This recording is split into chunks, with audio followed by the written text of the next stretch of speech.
Hare Krishna Matajis and prabhujis అందరికీ దండవత్ ప్రణామాలండి. అందరికీ హరే కృష్ణ. ఈరోజు హరే మనం కృష్ణ తెలుగు మాతాజీ. హరే కృష్ణ మాతాజీ ఈరోజు హరే మనం హరే కృష్ణ మాతాజీ మాతాజీ ధన్యవాదాలు. హరే కృష్ణ మాతాజీ దండవత్ ప్రణామం. హరే కృష్ణ మాతాజీస్ దండవత్ ప్రణామం. హరే కృష్ణ మాతాజీ. ఈరోజు మనం తెలుగు గీత కార్యక్రమాన్ని ప్రారంభించే ముందు జగన్నాథ స్వామి ఆశీస్సులు తీసుకుందామండి.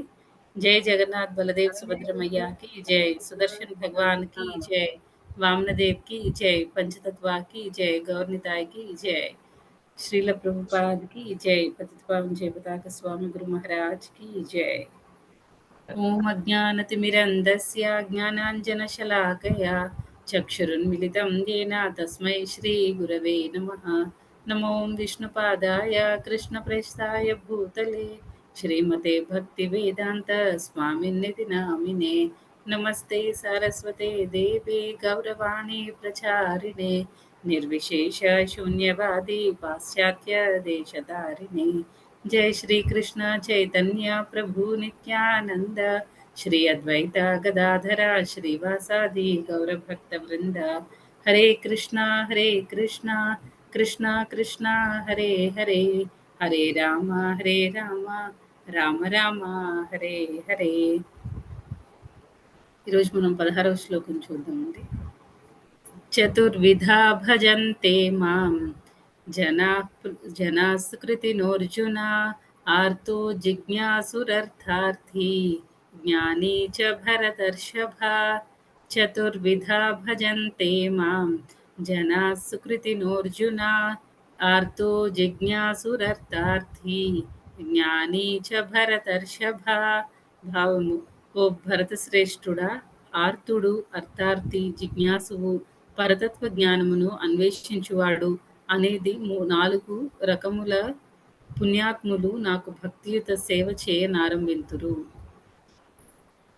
ఈరోజు మనం ఈ 16వ శ్లోకంలో నిన్నటి దానికి క్వైట్ ఆపోజిట్ అండి. నిన్నటి శ్లోకంలో మనం ఏం చూసాము, 15th శ్లోకాలో ఏం చూసామండి, ఎవరు భక్తి వైపుకి రారు అలాంటి వాళ్ళ గురించి చెప్పారనమాట శ్రీకృష్ణ పరమాత్మ.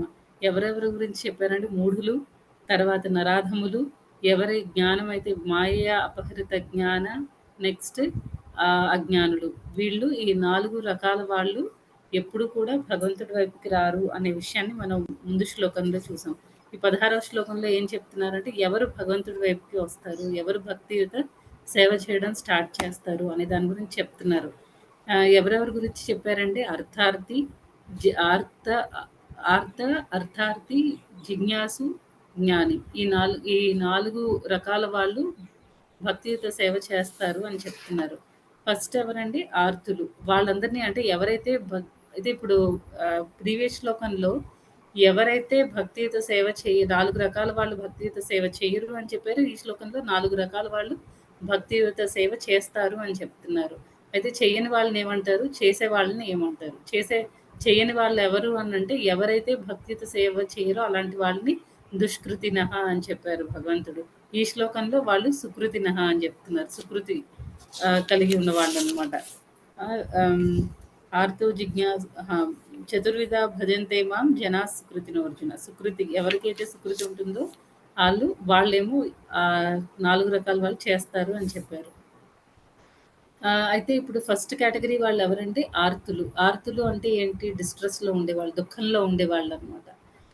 ఇప్పుడు బాగా మనకి ఎక్కువ కష్టాలు ఉన్నాయనుకోండి, కష్టాలు ఉండేటప్పుడు మనం ఎలాగా అంటే కొంతమంది కష్టాలు ఉన్నప్పుడు భగవంతుడిని బ్లేమ్ చేస్తూనే ఉంటారనమాట. నాకేం ఇచ్చాడు దేవుడు, నేను ఎందుకు చేయాలి, అలా ఆలోచిస్తూ ఉంటారనమాట. ఇంకొక రకం వాళ్ళు ఎలా ఉంటారంటే వాళ్ళు భగవంతుడికి ఏదో ఒక రకంగా అయ్యో అంటే ఈ ప్రాబ్లంలో నేను ఉన్నాను కాబట్టి నాకు కంపల్సరీ భగవంతుడు మాత్రమే హెల్ప్ చేయగలరు, ఇంకెవరు చేయలేరు అని వాళ్ళకి దృఢమైన విశ్వాసం ఉంటుందన్నమాట. సో వాళ్ళు భగవంతుడి వైపుకి వెళ్తారు. అయితే ఎవరైతే దేవుడి మీద నమ్మకం అసలు ఉంచరో అలాంటి వాళ్ళు దుష్కృతినః అనమాట. వాళ్ళు ఫస్ట్ టైప్ వాళ్ళు. ఇప్పుడు మనం మాట్లాడుకునే సెకండ్ టైప్లో కూడా మళ్ళీ ఇంకొక 2 రకాలు ఉంటారనమాట. వాళ్ళు ఎలా ఉంటారు? సెకండ్ టైప్ అంటే నా ఉద్దేశం ఇక్కడ ఎవరైతే ప్రాబ్లమ్స్ వచ్చినప్పుడు దేవుడి వైపుకి వెళ్తారో వాళ్ళు. అందులో మళ్ళీ 2 రకాలు ఎవరు అంటే, కొంతమంది అవసరం తీరిపోగానే అంటే వాళ్ళేదో కోరిక కోరుకుంటారు. నాకింత బాధగా ఉంది. మా ఆఫీస్‌లో మా మేనేజర్ కానీ, లేకపోతే వేరే కొలీగ్స్ కానీ, లేకపోతే ఇంట్లో ఏమైనా ఇష్యూస్ కావచ్చు. వాళ్ళు నన్ను బాగా ఇబ్బంది పడుతున్నారు. నన్ను ఈ ఈ సిట్యుయేషన్ నుంచి బయటపడేయి అని చెప్పేసి చాలా తీవ్రంగా వాళ్ళు ఆహ్, కో ప్రార్థన చేస్తారనమాట భగవంతుడికి. ప్రార్థన చేస్తే వాళ్ళు ఆ సిట్యుయేషన్ నుంచి ఎప్పుడైతే బయటకొచ్చేస్తారో, ఇంకా తర్వాత మళ్ళీ మామూలే అనమాట. మళ్ళీ అంటే దేవుడిని అవసరానికి వాడుకుంటారు. ఆ టైప్ అనమాట ఫస్ట్ కేటగరీ వాళ్ళు. దేవుడి వైపుకి వస్తారు. కానీ అవసరం తీరిపోగానే మళ్ళీ దేవుడికి మొహం కూడా చూపిచ్చరనమాట. మళ్ళీ నెక్స్ట్ ఇంకోటేదో అవసరం వస్తుంది. మళ్ళీ దేవుడి దగ్గరికొస్తారు. అలా ఉంటారనమాట.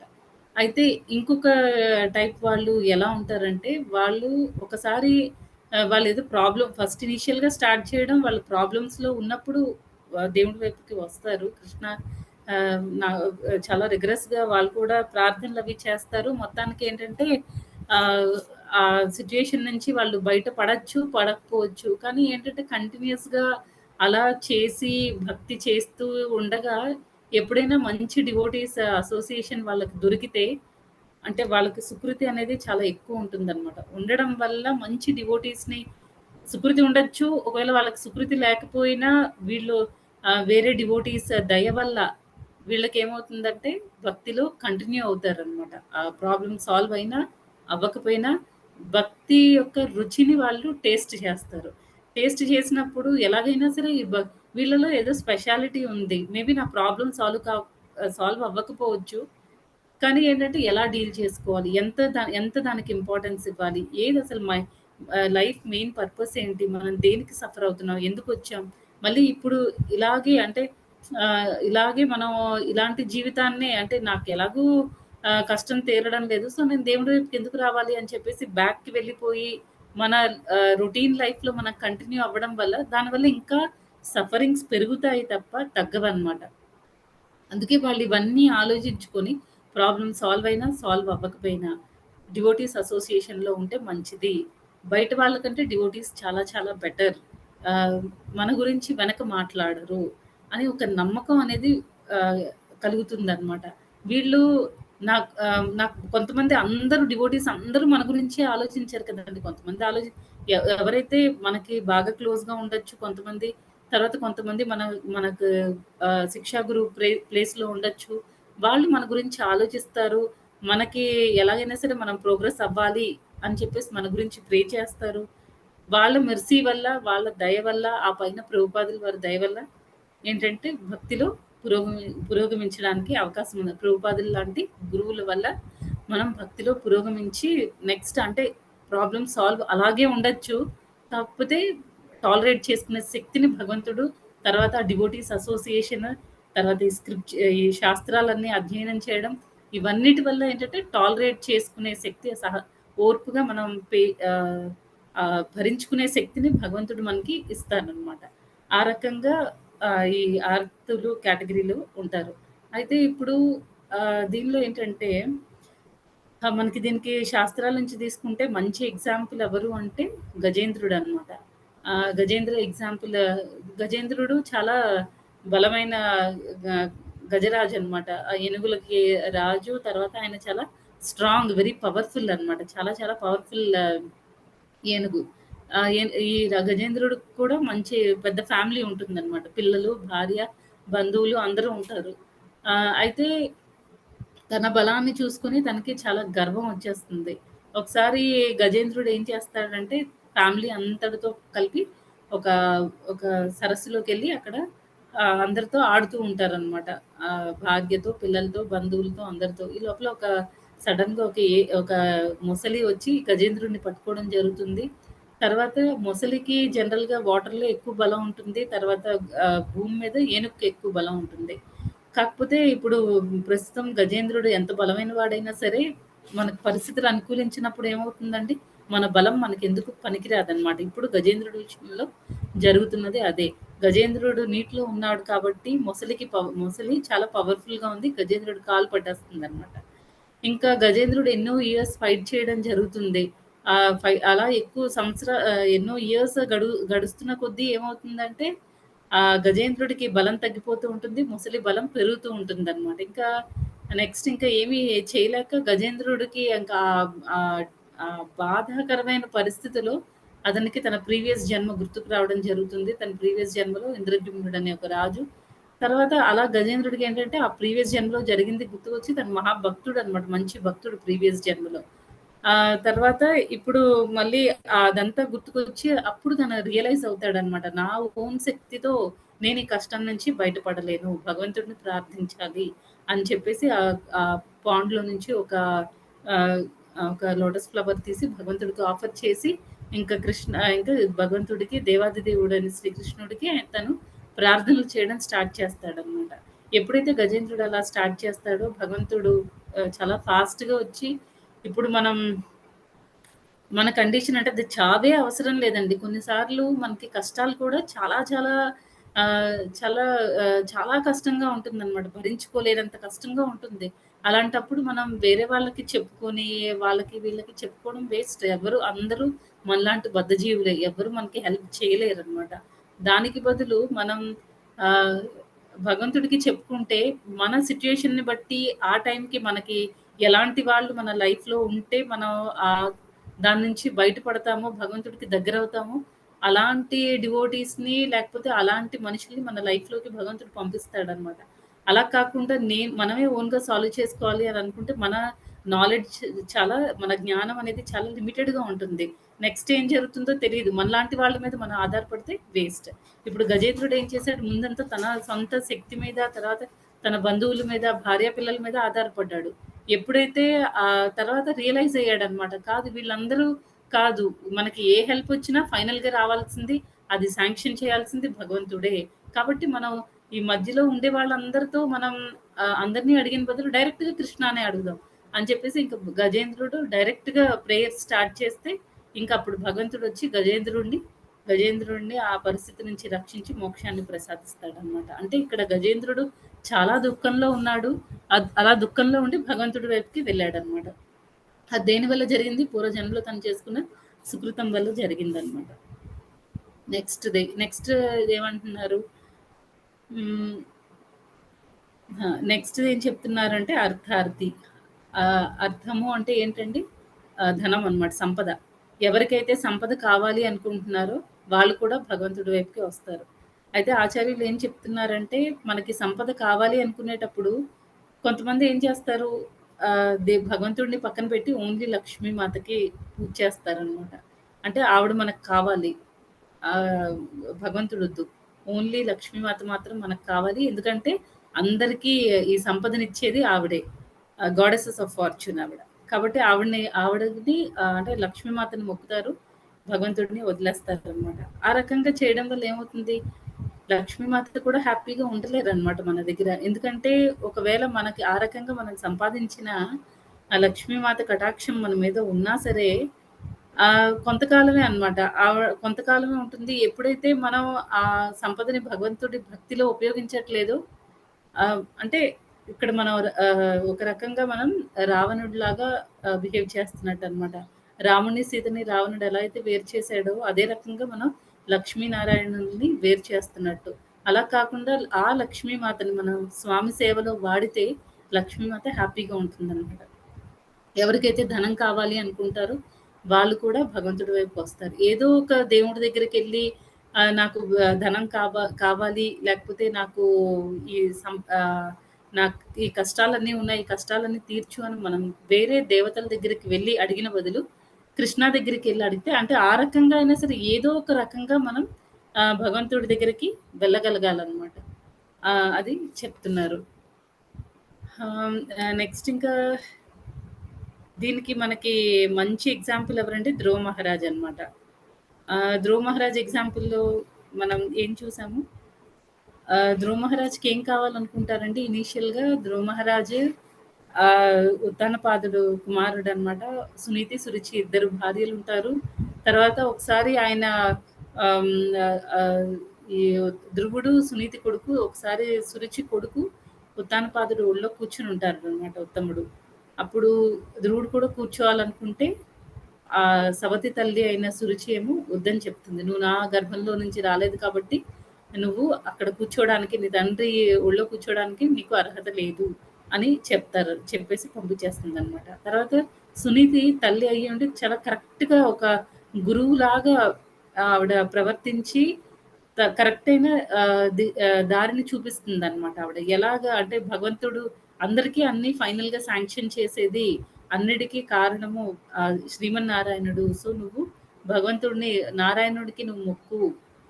ఆయన నీకు అన్ని కష్టాల నుంచి బయటపడదు అన్నీ ఆయనే నీకు ఇస్తారు అని చెప్పేసి ఆవిడ దారి చూపిస్తుందనమాట. ధ్రువుడికి అప్పుడు 5 ఇయర్స్ ఏజ్. ఆ ఏజ్‌లో అతను చాలా డిటర్మినిస్టిక్‌గా ఇంకా అడవులకెళ్ళి నేను ఎలా అయినా సరే అతని మెయిన్ కోరిక ఏంటంటే ఆహ్, ధ్రువుడి తండ్రి ఉత్తానపాదుడు, ఉత్తానపాదుడి తండ్రి స్వయంభూమను, స్వయంభూమను తండ్రేమో ఆహ్, ఆహ్, బ్రహ్మ బ్రహ్మదేవుడనమాట. అయితే ధ్రువుడికి ఎంత స్ట్రాంగ్ డిటర్మినేషన్ వస్తుందంటే, దృఢ నిశ్చయం వస్తుందనమాట. ఏంటంటే, నేను ఎలాగైనా సరే నారాయణని నేను ప్లీజ్ చేసి, తృప్తిపరిచి, నేను బ్రహ్మదేవుడికి అంటే నా తాతగారైనా, ముత్తాతగారైనా బ్రహ్మదేవుడి కంటే ఇంకా పెద్ద రాజ్యాన్ని సంపాదించాలి అనే పట్టుదలతో వెళ్తాడనమాట. తర్వాత నారదముని కనిపించడం, నారదముని ఇనీషియల్‌గా వద్దు నువ్వు చాలా చిన్నోడివి, ఇక్కడ చాలా క్రూర మృగాలుంటాయి ఇవన్నీ చెప్తాడు. అయినా సరే అన్నీ చెప్పినా సరే ధ్రువుడేమో లేదు నేను చేస్తాను. మీరు నాకేదైనా హెల్ప్ చేయగలిగితే చేయండి. లేకపోతే నన్ను వెళ్ళనివ్వండి అని చెప్తారు. అప్పుడు ఇంకా ఆ మంత్రోపదేశం చేయడము అవన్నీ చేసి ఇంకా అడవులకి వెళ్ళడం జరుగుతుంది. ధ్రువుడు బాగా తీవ్రంగా తపస్సు చేసి ఆహ్, ఆహ్, భగవంతుడిని చూస్తారనమాట. అంటే ఇక్కడ ధ్రువుడికి మెయిన్ కోరిక ఏంటి? రాజ్యాన్ని బ్రహ్మదేవుడి కంటే పెద్ద రాజ్యాన్ని సంపాదించాలి. బ్రహ్మదేవుడి రాజ్యం అంటే ఒక బ్రహ్మాండం అనమాట. ఆ బ్రహ్మాండం కంటే ఇంకా ఇంకా మంచిది.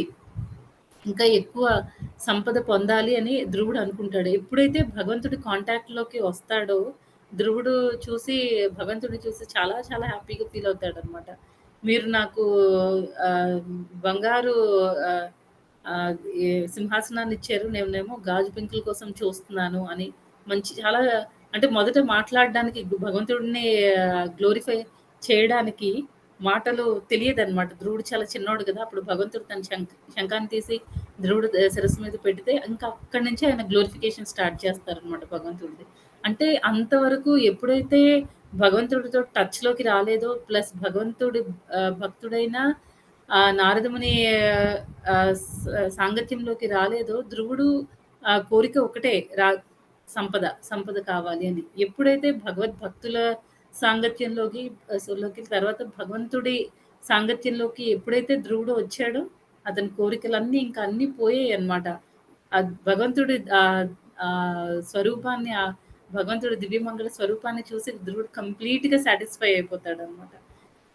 అది అంటే భక్తిలో మనం ఎంత పురో అంటే ఎంత పురోగమనం చెందితే మనకి అంత హ్యాపీగా, అంత బ్లిస్‌ఫుల్‌గా ఉంటామనమాట. ప్రాబ్లమ్స్ అప్పుడు ఉండొచ్చు, ఇప్పుడు ఉండొచ్చు కానీ అవి డీల్ చేసుకునే విధానంలో తేడా ఉంటుంది. నెక్స్ట్‌ది.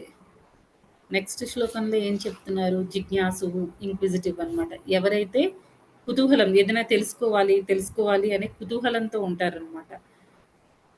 అయితే ఈ ఈ కుతూహలంతో ఉండి వాళ్ళు ఆహ్, అదే ఏ విషయమైనా సరే అది భగవంతుడికి సంబంధించిన విషయమైనా సరే వాళ్ళేదో తెలుసుకోవాలని వస్తారు. తెలుసుకుంటారు. తర్వాత మళ్ళీ వాళ్ళకి ఎవరైనా మంచి డివోటీస్ టచ్‌లోకొస్తే అంటే అసోసియేషన్‌లోకి వస్తే వాళ్ళు భక్తిని కంటిన్యూ చేయగలుగుతారు. లేకపోతే వాళ్ళు ఆ విషయాన్ని ఏదో ఏంటి ఇస్కాన్ డివోటీస్ అందరూ ఇలా హరే కృష్ణ మహామంత్రం ఎందుకు జపం చేస్తారు? ఎందుకు వాళ్ళు పొద్దున్నే నిజంగా వీళ్ళు చేసేవన్నీ సాక్రిఫైసెసేనా? మిగతా ఆర్గనైజేషన్స్ లాగా ఏదైనా ఫేక్ ఏదైనా ఉందా దీనిలో? తర్వాత వీళ్ళేంటి ఎప్పుడు మాల బ్యాగ్‌లో పెట్టేసి బ్యాగ్‌లో చేయి పెట్టుకొని ఏదో జపం చేస్తూ ఉంటారు. ఎందుకు అవన్నీ చేస్తారు? పొద్దున్నే ఎందుకు లేవాలి? ఇలా ఏవేవో క్వెషన్స్ వాళ్ళ బ్రెయిన్‌లో ఉంటాయన్నమాట. వాటన్నిటిని ఆ క్వెషన్స్ అన్నిటికి ఆన్సర్స్ తెలుసుకోవాలి అన్న ఉద్దేశంతో మాత్రం వాళ్ళు వస్తారు. జస్ట్ కుతూహలం అన్నమాట. అయితే దీనికి ఒక ఎగ్జాంపుల్ ఏంటి అంటే ఒకప్పుడు ఇస్కాన్ స్టార్టింగ్‌లో స్టార్ట్ చేసిన కొత్తలో అప్పుడు రష్యాలో అక్కడంతా ఏంటంటే చాలా స్ట్రిక్ట్‌గా ఉండేదన్నమాట రిలిజియన్ విషయంలో. ఇస్కాన్ డివోటీస్‌ని అక్కడ అలౌ చేయడం కానీ, లేకపోతే ఎవరైనా భగవద్గీత చదివిన భగవద్గీత బుక్ వాళ్ళ ఇంట్లో ఉంది అని తెలిసినా సరే వాళ్ళకి పనిష్మెంట్ చాలా సివియర్‌గా ఉండేదంట.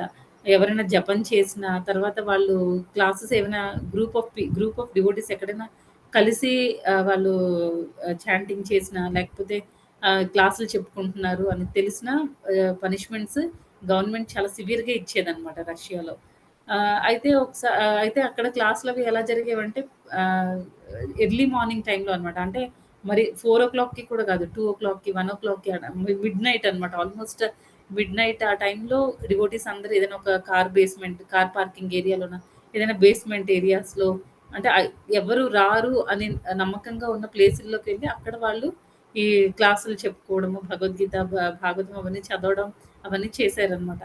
ఒక్కొక్కసారి అనిపిస్తది ఇలాంటివి విన్నప్పుడు మన పరిస్థితి మనకి చాలా అన్నీ ఇండియాలో పుట్టడం చైతన్య మహాప్రభు ఏమన్నారు? ఈ భారతవర్షంలో పుట్టడం అనేది చాలా మంచిదనమాట. చాలా అదృష్టవంతులం మనం. ఇక్కడ మనకి ఏ రెస్ట్రిక్షన్స్ లేవు. మనం రోడ్ మీద చాంటింగ్ చేసుకోవచ్చు, ఇంట్లో చాంటింగ్ చేసుకోవచ్చు, గట్టిగా సంకీర్తన చేయొచ్చు. అన్నీ మనం చేయొచ్చనమాట. కానీ అక్కడ రష్యాలో ఆ పరిస్థితి లేదు. అలాంటి పరిస్థితుల్లో కూడా డివోటీస్ భగవంతుడిని వదలకుండా అంతే బాగా వాళ్ళు భగవంతుడి భక్తి చేస్తూ ఉంటే, ఎప్పుడైతే ఈ రష్యన్ గవర్నమెంట్‌కి, ఆ పోలీసులకి వాళ్ళకి తెలుస్తుందో, వాళ్ళేమో ఆహ్, ఇంకా రెస్ట్రిక్షన్స్ ఇంకా ఎక్కువ పెడుతున్నారు. ఎక్కడ దొరికిన వాళ్ళని వాళ్ళు అక్కడ తీసుకొని అరెస్ట్ చేసేయడం, జైల్‌లో పెట్టడం ఇలా అన్నీ చేస్తున్నారనమాట. వాళ్ళు ఎంత రెస్ట్రిక్ట్ చేస్తున్నారో అంత ఫాస్ట్‌గా ఈ హరే కృష్ణ మూవ్‌మెంట్ అనేది చాలా ఫాస్ట్‌గా స్ప్రెడ్ అవుతుంది రష్యాలో. ఇంకా వాళ్ళొక స్పెషల్ కమిటీ పెట్టారనమాట. ఇప్పుడు మనకి ఇండియాలో సీబీఐ, సీఐడీ ఆళ్ళందరూ ఎలా ఉంటారు, ఇంటెలిజెన్స్ బ్యూరో అని ఇలా కొన్ని ఉంటాయి కదా! అలాగే అక్కడ వాళ్ళకి ఆర్‌జీబీ అని ఉండేదంట. వాళ్ళు ఒక అంటే ఒక కొన్ని మెంబర్స్ వాళ్ళ అంటే వాళ్ళకి కూడా ఏదో క్లాసులంటే ఇష్టం ఉన్నట్టు, భగవద్గీత గురించి తెలుసుకోవాలనుకుంటున్నాము అన్నట్టు వాళ్ళు కూడా డ్రెసప్ అయ్యి ఆహ్, అంటే మారు వేషాల్లాగా అనుకోండి. అలా ఆ రకంగా వాళ్ళు ఆ గ్రూప్ ఆఫ్ డివోటీస్‌లోకి ఎంటర్ అయ్యి, అసలు వీళ్ళేం చెప్తున్నారు ఈ హరే కృష్ణ డివోటీస్? ఎందుకింత ఫాస్ట్‌గా ఈ వాళ్ళ అదే కృష్ణకి రిలేటెడ్‌వన్నీ ఇంత ఫాస్ట్‌గా స్ప్రెడ్ అవుతుంది? అసలు వీళ్ళ ఫిలాసఫీ ఏంటి? అవన్నీ తెలుసుకోవడానికి గవర్నమెంట్ కొంతమంది ఆఫీసర్స్‌ని డివోటీస్ రూపంలో వాళ్ళ దగ్గరికి పంపిస్తారనమాట.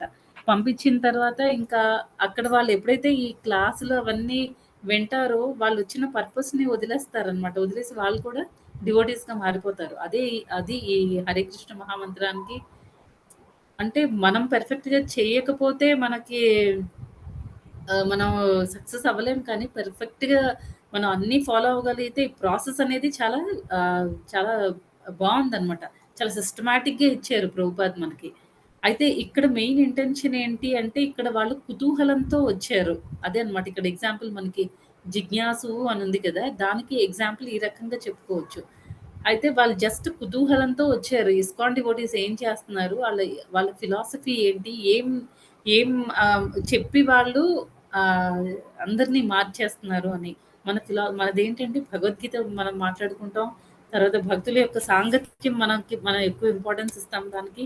తర్వాత అన్నిటికంటే మోస్ట్ బేసిక్ ఏంటి అంటే, మనం చాంటింగ్ చేయడము, శ్రవణం చేయడం అనమాట.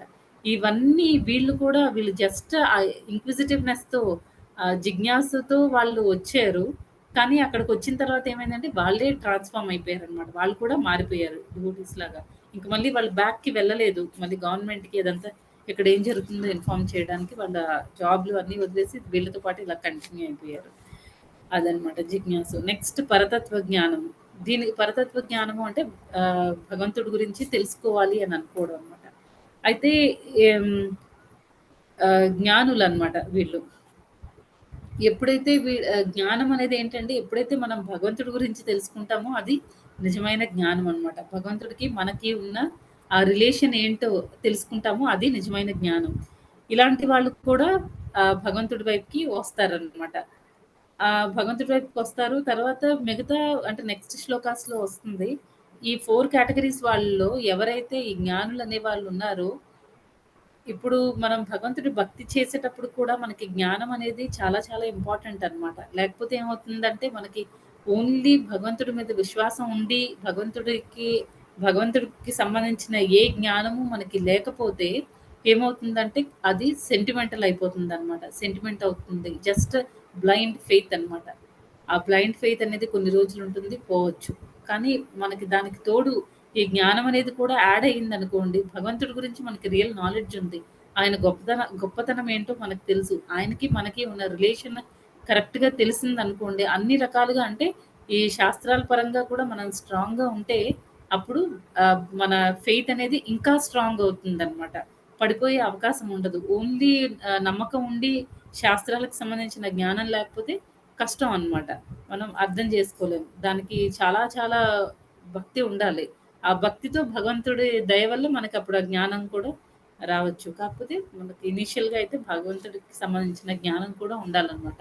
ఇలాంటి జ్ఞానులు కూడా భగవద్భక్తిలోకి వస్తారు. అయితే ఒకసారి అయితే దీనికి మంచి చాలా ఎగ్జాంపుల్స్ ఉండొచ్చు. రాధనాథ్ స్వామి మహారాజ్ గురించి చెప్పుకుందాం దీనిలో. ఈ ఈ రాధనాథ్ స్వామి మహారాజ్ ఏంటంటే ఆయన 18 ఇయర్స్ ఏజ్ ఉన్నప్పుడు ఆయన ఆయన యూఎస్‌లో పుట్టారు. ఆయనకి 18 ఇయర్స్ ఏజ్ ఉండేటప్పుడు ఆయన ఇంట్లో నుంచి బయటకొచ్చేసారనమాట. ఏంటి అసలు దేవుడంటే ఏంటి? అవన్నీ తెలుసుకోడానికి. ఆహ్, భగవంతుడి గురించి తెలుసుకోవడానికి ఎన్నో ప్లేసెస్ తిరిగారనమాట ఆయన. ఆహ్, ఆయన ఈ చాలా కంట్రీస్ యూరోప్ నుంచి యూరోపియన్ కంట్రీస్‌కెళ్లారు. తర్వాత ఆహ్, ఆహ్, సౌత్ ఈస్ట్ కంట్రీస్‌కి వాటన్నిటికి వెళ్లారు.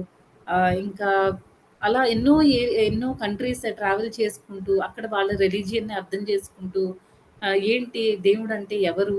ఏంటి మనకి ఆయనకి రిలేషన్ ఏంటి? ఆ ఆత్మ అన్వేషణ అంటారు కదా! ఆత్మ అన్వేషణ చేస్తూ ఆయన ఎన్నో ప్లేసెస్‌కి తిరుగుతూ వచ్చారనమాట. ఫైనల్‌గా ఆయన విన్నారనమాట. ఎక్కడో ఇండియాలో ఈ రిలీజియస్ అవి అన్నీ చాలా స్ట్రాంగ్‌గా ఉంటాయి. ఆ రిలీజియస్ ప్రిన్సిపల్స్ అవి ఇండియాలో ధార్మిక నియమాలు భగవన్ ఆహ్, అవన్నీ చాలా స్ట్రాంగ్‌గా ఉంటాయి ఇండియాలో. సో, ఆహ్, ఆయనేం చేశారంటే ఇంక ఇండియా వచ్చారు. వచ్చిన తర్వాత ఫస్ట్ ఆయన ఈ హిమాలయాస్‌లో అక్కడందరూ చాలా యోగులు వాళ్ళు ఉంటారు కదా! వాళ్ళని కలిసారనమాట. కలిసి వాళ్ళతో పాటు ఎన్నో నేర్చుకున్నారు. ఎన్నో కొన్నాళ్ళు వాళ్ళతో పాటు గడిపారు. కానీ ఆయనకు ఆ ఇన్నర్ సాటిస్ఫాక్షన్ అనేది రాలేదనమాట. ఆయనకి ఏదో ఇంకా ల్యాకింగ్.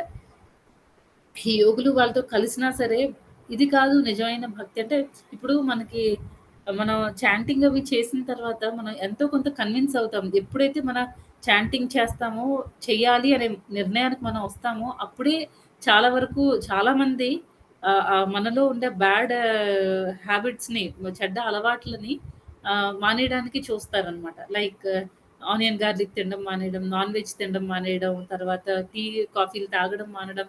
ఇలా మనం స్లోగా అంటే అట్‌లీస్ట్ మనకి ఆ డిజైర్ అనేది స్టార్ట్ అవుతుందనమాట. మానేయాలి అనే కోరిక స్టార్ట్ అవుతుంది.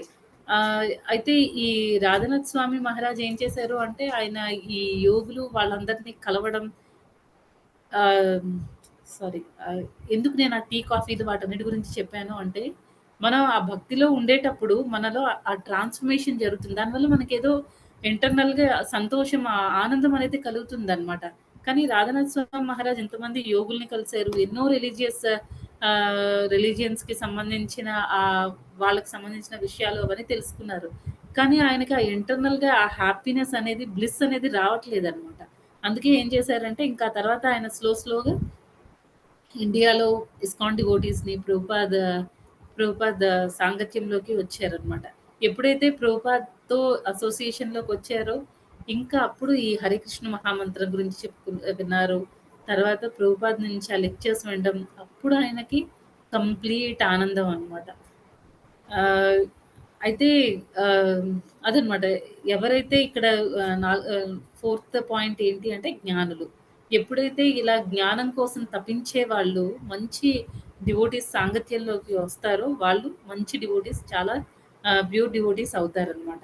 అయితే ఇవన్నీ పాయింట్స్ గురించి మనం 4 రకాల వాళ్ళ గురించి చెప్పుకున్నాం. ఆర్తో, అర్థార్థి, జిజ్ఞాసు, జ్ఞాని.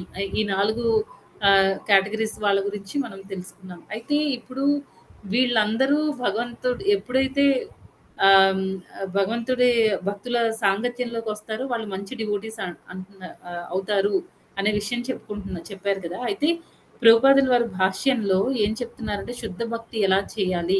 శుద్ధ భక్తి అంటే ఏంటో దాని గురించి చెప్తున్నారనమాట. ఈ భక్తి రసామృత సింధులో ఏం చెప్పారంటే, అన్యాభిలాషితా శూన్యం జ్ఞాన కర్మాది అనావృతం అనుకూలేన కృష్ణానుశీలం శీలనం భక్తిరుత్తమ. అయితే కామ్య కర్మల ద్వారా గాని, తాత్విక కల్పనల ద్వారా కానీ, భౌతిక లాభాపేక్ష లేకుండగా అనుకూల్యముగా శ్రీకృష్ణ భగవానుడికి ప్రతి ఒక్కరూ దివ్యమైన ప్రేమయుక్త సేవను అనురింపవలసి ఉన్నది. అదియే శుద్ధమైన భక్తియుత సేవ అనబడును. మనం జ్ఞానం కోసం కానీ, లేకపోతే ఏదైనా ఫలాపేక్ష ఆశించి కానీ, లేకపోతే ఇంకేదైనా భగవంతుడి నుంచి ఆశించి కానీ, మనం ఈ భగవంతుడి యొక్క భక్తియుత భగవంతుడికి సేవ చేయకూడదనమాట. ఎలాంటి కోరికలు లేకుండా ఎప్పుడైతే మనం భగవంతుడికి ఆహ్, భగవంతుడి సేవలో భగవంతుడి ప్రేమయుక్త సేవ, మామూలు సేవ కాదు. కాళ్ళు, చేతులతో కూడా మనం సేవ చేస్తాం. కానీ అది కాదు. ప్రేమతో, భక్తితో మనం ఎప్పుడైతే భగవంతుడికి సేవ చేస్తామో అది శుద్ధ భక్తి అవుతుంది అనే విషయాన్ని చెప్తున్నారనమాట. ఇంకా మనకి కొన్ని రిఫరెన్సెస్ ఉన్నాయి. అయితే శుద్ధ భక్తి అనేది ఎలా చేయాలి అంటే Srimad Bhagavatam first canto second chapter 6th శ్లోక. సవై పుంసాం పరో ధర్మో యతో భక్తిర్ అదోక్షజే అహైతుకి అప్రతిహత యయాత్మ సుప్రసీదతి. ఈ శ్లోకంలో ఏం చెప్తున్నారండి?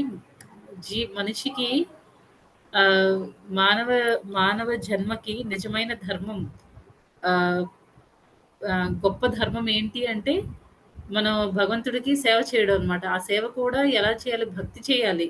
ఎలా చేయాలి అని చెప్తున్నారండి? అహైతుకి, అప్రతిహత. ఈ 2 చాలా ఇంపార్టెంట్ అనమాట.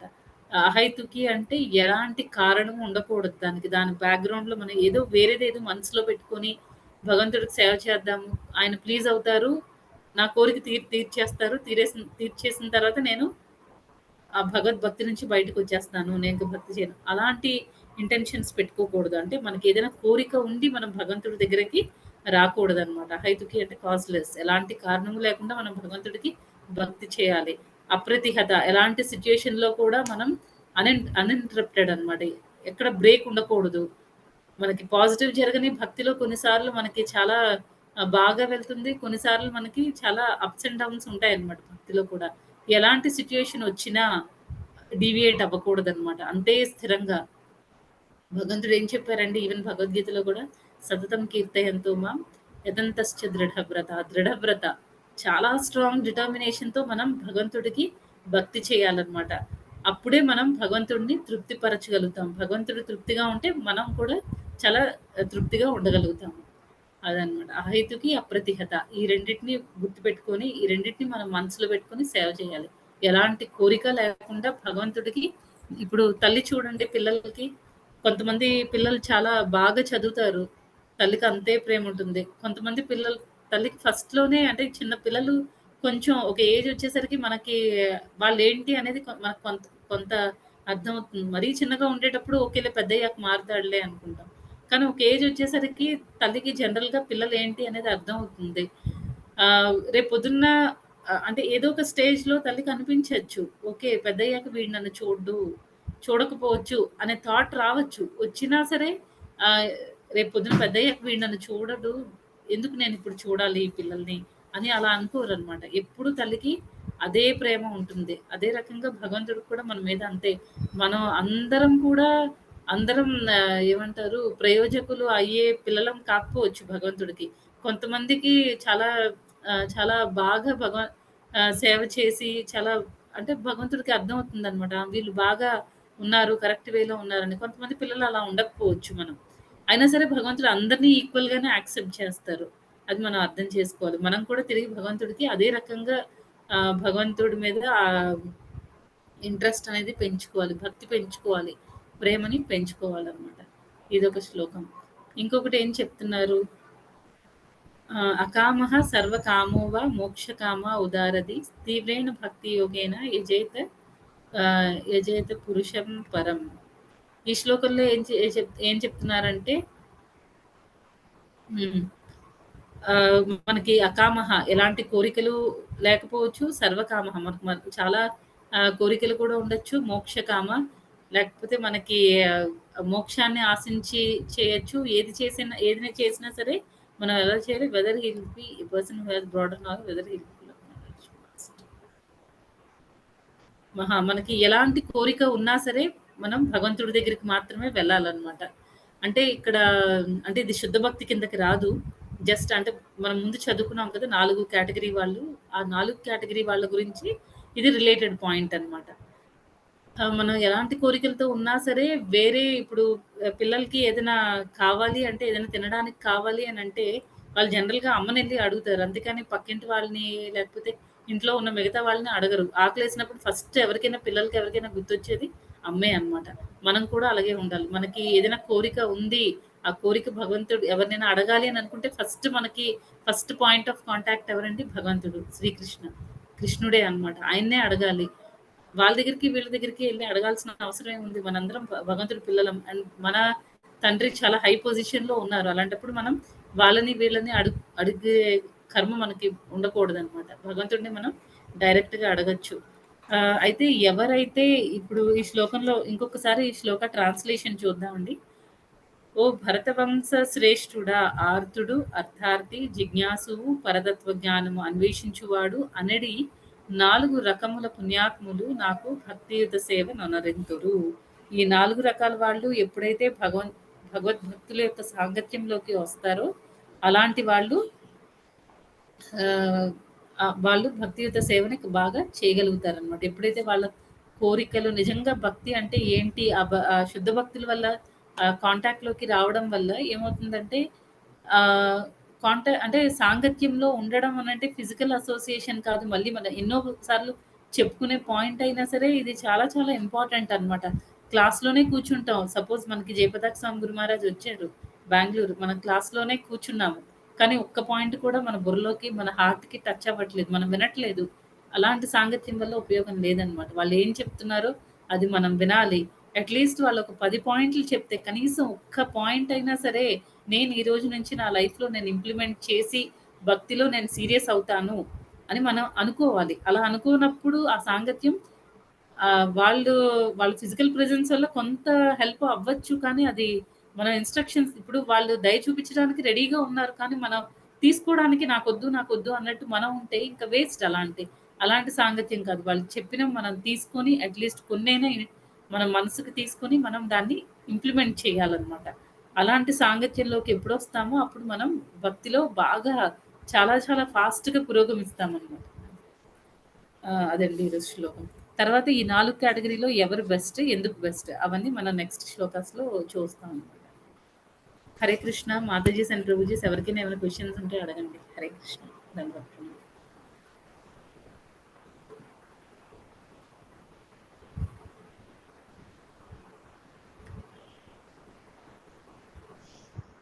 हरे कृष्णा माता जी दंडवत హరే प्रणाम। కృష్ణ మాతాజీ. హరే కృష్ణ. हरे कृष्ण। హరే కృష్ణ మాతాజీ. హరే చాలా కృష్ణ. బాగుంది మాతాజీ. ఈ 4 రకాల కేటగిరీస్ ఎలా భగవంతుని ఆశ్రయించే ప్రయత్నం చేస్తారు చాలా చక్కగా వివరించారు మాతాజీ. మేము ఏ కేటగిరీలో ఉన్నామనేది కూడా మేము చెక్ చేసుకోవడానికి అనుభవం ఉంది మాతాజీ ఈ శ్లోకం కూడా. అవును మాతాజీ. ఈ 7th హరే చాప్టర్ కృష్ణ అంతా భక్తి మాతాజీ. యుగానికి సంబంధించింది కాబట్టి మనం ఎస్ ప్రాక్టికల్‌గా మన లైఫ్‌లో మనకు ప్రతిదీ అన్వయించుకోవచ్చు మాతాజీ. మనం రిలేట్ ఎస్ చేసుకొని మాతాజీ. చేసుకోవచ్చు. అయితే మాతాజీ ఒక చిన్న డౌట్. ఇప్పుడు ఈ నలుగురిలో కూడా ఇప్పుడు హ్మ్. ఎవరు కొంచెం గాడ్ నే ఎక్కువగా తెలుసుకోవాలని ప్రయత్నం చేసేవాళ్ళు పరతత్వ జ్ఞానమేగా మాతాజీ. ఇప్పుడు ఆతులు జిజ్ఞాసులు అవును. అనుకోండి, కోరిక కోసమని భగవంతుని ఆశ్రయించాలని ప్రయత్నం చేస్తారు.